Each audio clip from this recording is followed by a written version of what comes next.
Okay, in part 12 we're going to look at how we can declare endpoints as being private, so that they are only allowed to be used at the same scope or below of their point of declaration. So what we have here is two accessors, our old favorite active 1 and our subrequest accessor indirect active 1. And notice that the active 1 endpoint has a parameter declared on it called private. So this tag is indicating that this endpoint should have its scope limited by the space. And let's see what the consequences of that are. So what I want to do is make a request on the space for active 1. So if I try and request active 1, I can't get to it. The resolution fails, and what we find is that we tried part 12 space and something said private filter denies request.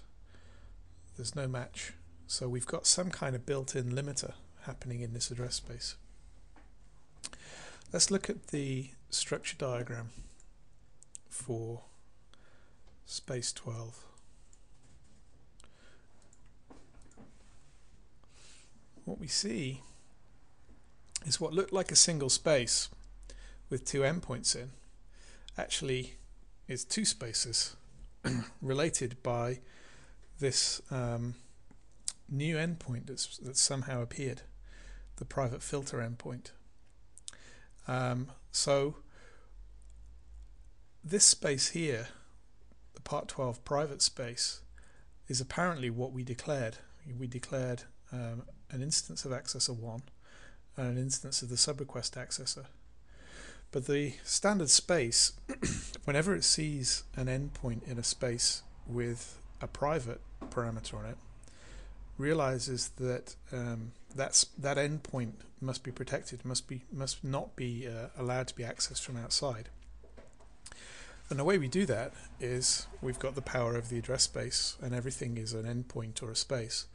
So what the space does is when you declare a space with a private endpoint in, it actually creates a proxy space in front, which is public, and that space contains one endpoint, and the endpoint is called the private filter endpoint.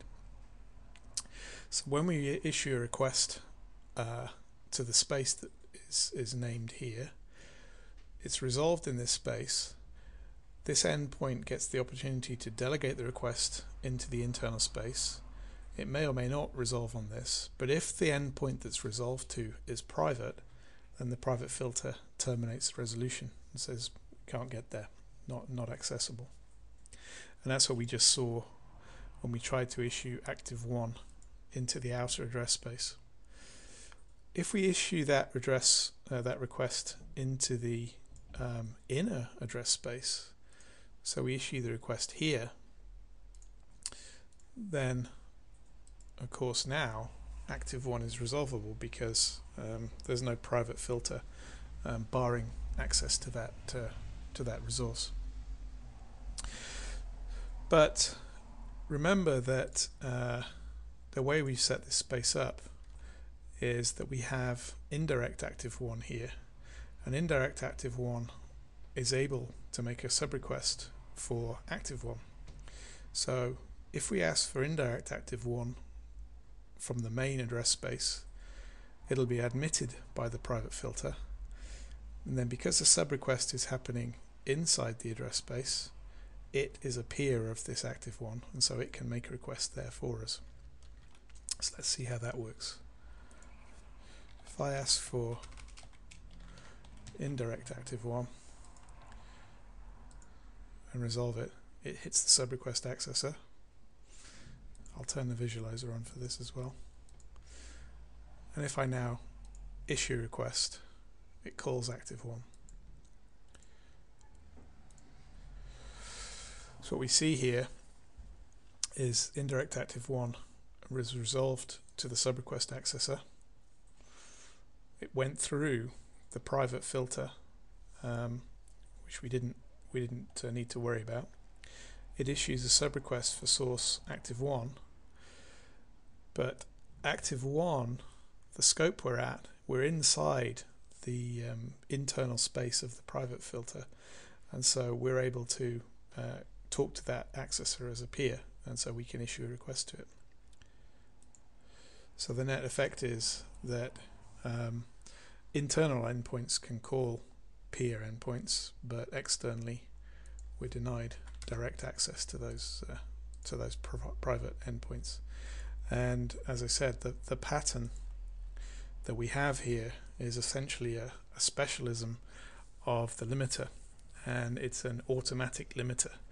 Whenever an endpoint is declared in a space with a private tag on it, a private parameter associated with it, the space will automatically double itself up into an internal private set of spaces and a external resolvable public endpoint with the filter endpoint inside it. So whenever you see a private filter endpoint in the visualization, it just means that one of these endpoints in here must be declaring a private tag.